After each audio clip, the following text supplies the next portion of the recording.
अरे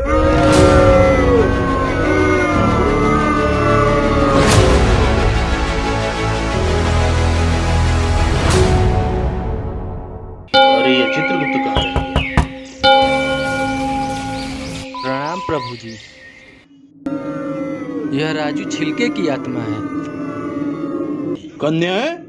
प्रभु, जो आजकल भोजपुरी में अश्लील गाने पे डांस नहीं करती है, ये वो नर्क समान। महाराज, ये जो दूसरी आत्मा है ये एक लड़की की है। हाँ ना, तो कौन सा बॉयफ्रेंड के बिना मरी जाए। वैसे भी तेरा 10वां बॉयफ्रेंड है, एक हमें बना लेना। चल लाइन में चल, चल लाइन में चल। अब अगला कौन है चित्रगुप्त? प्रभु, अब दुविधा वाली आत्मा है, पप्पू रेजर। प्रभु वालेकुम ये रहा सलाम। महाराज। बड़ा विचित्र प्राणी लग रहा है। जी प्रभु।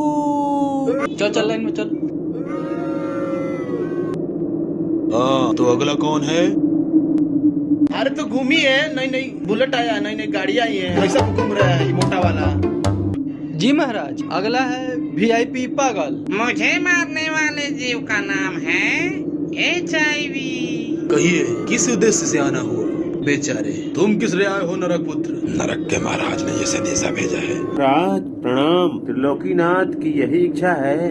सबका मालिक केवल और केवल प्रकृति है, लेकिन इनके नजर में नारी बच्चा पैदा करने वाली मशीन है। इन पांचों को धक के मारकर धरती पर भेज दो, वहीं भटकने के लिए।